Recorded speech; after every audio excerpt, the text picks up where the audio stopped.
Jadi, aliran-aliran pendidikan adalah pendekatan yang berbeda dalam memahami tujuan, proses, dan metode pendidikan. Masing-masing aliran memiliki filosofi dan fokus yang berbeda yang memengaruhi cara pendidikan diterapkan. Aliran-aliran pendidikan terbagi menjadi 7. Yang pertama, aliran pendidikan tradisional adalah sistem pendidikan yang sudah digunakan sejak dulu. Dalam aliran ini, pembelajaran berfokus pada guru dan pelajaran yang diajarkan. Nah, yang kedua itu aliran pendidikan progresif.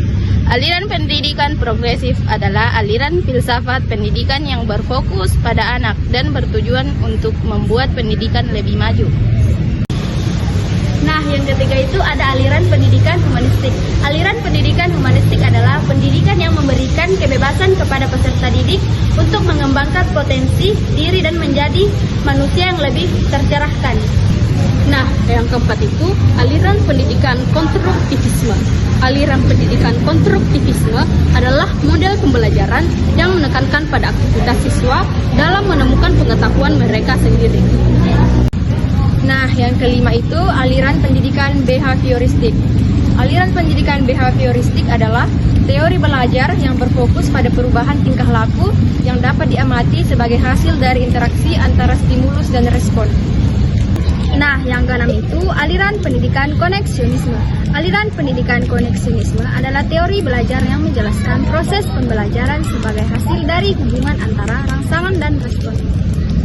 Nah, yang terakhir itu aliran pendidikan kritis. Aliran pendidikan kritis adalah pendidikan yang mempertanyakan dan mengkritisi pendidikan itu sendiri, baik dalam hal filosofis, teori, sistem, kebijakan, maupun implementasi. Nah, adapun tujuan aliran-aliran pendidikan. Yang pertama, tujuan aliran pendidikan tradisional, yaitu untuk menyerahkan pengetahuan secara turun-temurun. Nah, yang kedua itu ada aliran-aliran pendidikan progresif. Ialah ingin merubah praktik pendidikan yang selama ini terkesan orientasi menjadi demokrasi dan lebih menghargai potensi dan kemampuan anak, serta mendorong untuk dilaksanakannya pembelajaran yang lebih baik, banyak melibatkan peserta didik. Yang ketiga, tujuan aliran pendidikan humanistik, yaitu untuk memanusiakan manusia dengan cara meningkatkan kualitas diri dan memahami diri sendiri. Nah, yang keempat, tujuan dari aliran pendidikan konstruktivisme adalah untuk membantu siswa memahami materi pembelajaran, mengembangkan kemampuan berpikir, dan menjadi pemikir yang mandiri. Yang kelima, tujuan dari aliran pendidikan behavioristik, yaitu untuk mengubah perilaku melalui interaksi antara stimulus dan respon. Nah, yang keenam, tujuan dari aliran pendidikan koneksionisme adalah untuk memahami bagaimana proses belajar dan pemrosesan informasi terjadi dalam otak manusia atau sistem saraf buatan.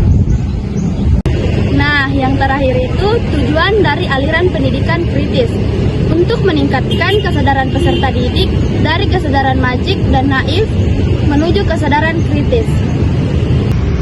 Baik, itulah hasil dari pembahasan mengenai materi aliran-aliran pendidikan. Sekian dari kami. Wassalamualaikum warahmatullahi wabarakatuh.